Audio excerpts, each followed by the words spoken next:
श्रीमद्भागवत महापुराण दशम स्कंध अथाष्टाविंशो अध्यायः वरुण लोक से नंद जी को छुड़ा कर लाना। श्री सुखदेव जी कहते हैं, परीक्षित, नंद बाबा ने कार्तिक शुक्ल एकादशी का उपवास किया और भगवान की पूजा की तथा उसी दिन रात में द्वादशी लगने पर स्नान करने के लिए यमुना जल में प्रवेश किया। नंद बाबा को यह मालूम नहीं था कि यह असुरों की वेला है, इसलिए वे रात के समय ही यमुना जल में घुस गए। उस समय वरुण के सेवक एक असुर ने उन्हें पकड़ लिया और वह अपने स्वामी के पास ले गया।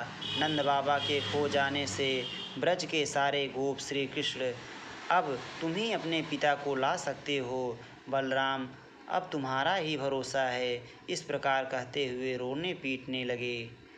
भगवान श्री कृष्ण सर्वशक्तिमान हैं एवं सदा से ही अपने भक्तों का भय भगाते आए हैं।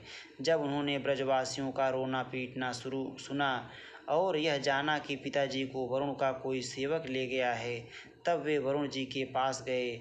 जब लोकपाल वरुण ने देखा कि समस्त जगत के अंतर इंद्रिय और बहिर इंद्रियों के प्रवर्तक भगवान श्री कृष्ण स्वयं ही उनके यहाँ पधारे हैं, तब उन्होंने उनकी बहुत बड़ी पूजा की। भगवान के दर्शन से उनका रोम रोम आनंद से खिल उठा।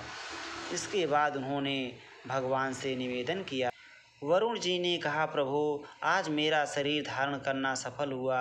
आज मुझे संपूर्ण पुरुषार्थ प्राप्त हो गया, क्योंकि आज मुझे आपके चरणों की सेवा का शुभ अवसर प्राप्त हुआ है। भगवान, जिन्हें भी आपके चरण कमलों की सेवा का अवसर मिला, वे भवसागर से पार हो गए।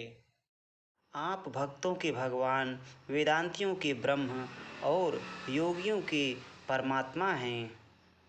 आपके स्वरूप में विभिन्न लोक सृष्टियों की कल्पना करने वाली माया नहीं है, ऐसा श्रुति कहती है। मैं आपको नमस्कार करता हूँ प्रभु। मेरा यह सेवक बड़ा मूढ़ और अनजान है, वह अपने कर्तव्य को भी नहीं जानता।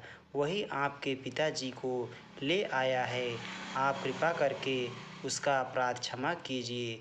गोविंद, मैं जानता हूँ कि आप अपने पिता के प्रति बड़ा प्रेम भाव रखते हैं। ये आपके पिता हैं, इन्हें आप ले जाइए। परंतु भगवान, आप सबके अंतर्यामी, सबके साक्षी हैं, इसलिए विश्व विमोहन श्री कृष्ण, आप मुझ दास पर भी कृपा कीजिए। श्री सुखदेव जी कहते हैं, परीक्षित, भगवान श्री कृष्ण ब्रह्मा आदि ईश्वरों के भी ईश्वर हैं।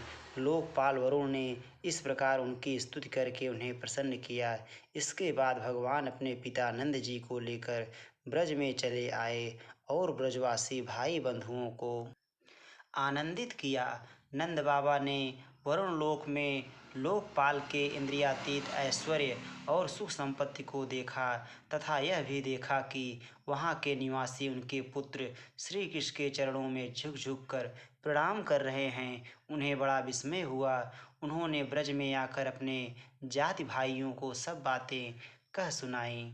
परीक्षित, भगवान के प्रेमी गोप यह सुनकर ऐसा समझने लगे कि अरे, ये तो स्वयं भगवान हैं।